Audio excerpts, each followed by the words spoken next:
নমস্কার দর্শক বন্ধুরা, রাখি রান্নাঘরে আপনাদের স্বাগত জানাচ্ছি। আজকে একটা নতুন চিকেনের রেসিপি নিয়ে চলে এসেছি। প্রথমেই আমি এই চিকেনে ছুরি দিয়ে একটু কেটে নিয়েছি, পরিষ্কার করে ধুয়ে ছুরি দিয়ে কেটে নিয়েছি যাতে মশলাটা খুব ভালোভাবে ঢুকে যায়। আজকে অয়েল ফ্রি বা তেল ছাড়া চিকেন বানিয়ে দেখাবো। কোনো রকম তেল, সাদা তেল, ঘি কিচ্ছু যাবে না। চিকেনটাকে একটু ম্যারিনেট করে নিতে হবে। প্রথমে চিকেনে স্বাদ মতন লবণ দিয়ে নিলাম, ছোট চামচ, এটা 1 চামচ ভরে। হলুদ গুঁড়ো দিলাম, 1/2 চামচ গোলমরিচ গুঁড়ো দিয়ে নিলাম, বেশি করে কাশ্মীরি লঙ্কার গুঁড়ো দিলাম 2 চামচ। এখানে একটা পেস্ট করে নিয়েছি, 1 ইঞ্চি আদার টুকরো, 8 থেকে 10 কলি মতন রসুন, 1 চামচ জিরে, 2টো কাঁচা লঙ্কা আর একটা গোটা টমেটোকে আমি পেস্ট করে নিয়েছি। এটা পুরোটাই এর মধ্যে দিয়ে দেবো মশলাটা। আর দেবো কিছু গোটা গরম মশলা। তার মধ্যে আমি কয়েকটা লবঙ্গ নিয়ে নিয়েছি, 3 থেকে 4টে, একটা ছোট এলাচ, দারচিনিকে, ছোট দারচিনির টুকরোকে আমি ছোট ছোট করে টুকরো করে নিয়েছি, এটা এর মধ্যে দিয়ে দেবো। একটা বড় কাঁচা লঙ্কা ছোট ছোট পিস করে ভেঙে নিয়েছি, এটাও এর মধ্যে চলে যাবে। ঝালটা আপনারা আপনাদের স্বাদ অনুযায়ী দেবেন। 1/2 চামচ ধনের গুঁড়ো দিয়ে দিলাম। একটা তেজপাতাকে ছোট ছোট করে কেটে এর মধ্যে মিশিয়ে দিলাম। আর একটু টক দই দেবো। টক দইটা দিলে সুন্দরভাবে ব্যালেন্স হয়ে যাবে, যেহেতু তেল পড়ছে না, ঘি পড়ছে না, বাটার পড়ছে না, টক দইটা দিচ্ছি। আপনারা আপনাদের পরিমাণ অনুযায়ী 4 চামচ মতো টক দই দিয়ে দিলাম। এবারে ভালো করে হাতের সাহায্যে এটাকে মেখে নেব।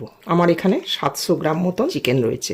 ম্যারিনেট করে একটু বেশিক্ষণ রাখতে পারলে খুব ভালো হয়। ঘন্টা অন্তত রাখলে চিকেনটা একটু সফট হয়ে যায়, সুন্দরভাবে হয়ে যায়।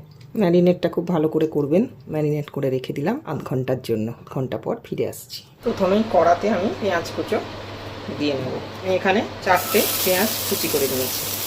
পেঁয়াজটা একটু নরম করে ভেজে নেব। পেঁয়াজটা একটু নরম করে ভেজে নেব। সামান্য একটু নুন ছড়িয়ে দেবো। ম্যারিনেট করাতে আমি লবণটা দিয়ে দিয়েছিলাম, এবারে এখানে সামান্য একটু ছড়িয়ে দেবো যাতে পেঁয়াজটা একটু মজে যায়। রান্নাটা আমি খুব হাই হিটে করব না, লো টু মিডিয়াম হিটেই রান্নাটা করব। যেহেতু তেল নেই তাই হালকা হালকা করে কিছুক্ষণ করে করে একটু ঢাকা চাপা দিয়ে দিয়ে রান্নাটা করতে হবে। পেঁয়াজটা একটু লালচে লালচে হয়ে এসেছে, একটু ভাজা হয়ে গেছে। এবারে আমি ম্যারিনেট করা চিকেনটার মধ্যে ঢেলে দেব।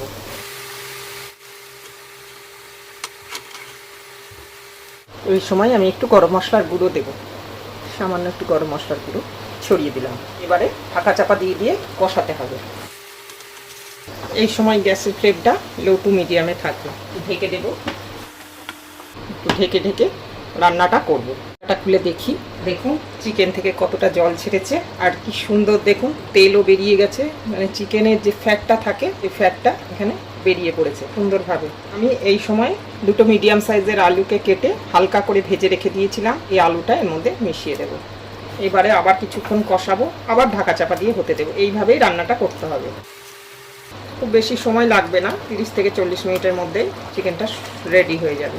যদি মনে করেন যে বেশি জল রাখবেন, ঝোল ঝোল খাবেন, তাহলে একটু জলের পরিমাণটা একটু উষ্ণ গরম জল এর মধ্যে অ্যাড করবেন। আর যদি মনে করেন যে না এরকম একটু মাখা মাখা মতোই রাখবো, তাহলে এরকমভাবেই পরিবেশন করবেন। এটা আমার হয়ে আসছে। এবারে আমি সামান্য একটু চিনি এর মধ্যে অ্যাড করবো। চিনিটা ব্যালেন্স করে, যারা চিনি পছন্দ করেন না তারা চিনিটা স্কিপ করে যাবেন। আমি একটু ঝোল ঝোল রাখছি, আমি একটু উষ্ণ গরম জলকে মিশিয়েছি, কারণ আমি একটু গ্রেভি গ্রেভি রাখবো। তো এই সময় আমি একটু কসুরি মেথি এর মধ্যে ছড়িয়ে দেবো। কসুরি মেথি হাতে ডলে ছড়িয়ে দিলাম উপর থেকে। আবার ঢাকা চাপা দিয়ে আরও 5 মিনিট হতে দেবো। আমার এই রেসিপিটি আপনাদের যদি ভালো লেগে থাকে চ্যানেলটিকে সাবস্ক্রাইব করার অনুরোধ রইল। বেল আইকনটি টিপে দেবেন যাতে করে আমি নতুন কোনো রান্নার ভিডিও দিলে নোটিফিকেশন সবার আগে আপনার কাছে পৌঁছে যায়। লাইক শেয়ার কমেন্ট করবেন। ভিডিওটি দেখার জন্য ধন্যবাদ। ভালো থাকবেন, সুস্থ থাকবেন। তেল ছাড়া এইভাবে চিকেন, মাটন সব কিছু করা যায়, পনিরও করা যায়। ট্রাই করবেন অবশ্যই ঘরে, আর আমাকে কমেন্ট বক্সে জানাবেন যে কেমন বানালেন, কেমন খেতে লাগলো। এইভাবে তৈরি হয়ে গেল তেল ছাড়া চিকেন। কোনো রকম তেল, বাটার, ঘি কিচ্ছু নেই, স্বাস্থ্যকর। এইভাবে বানিয়ে খেয়ে দেখুন।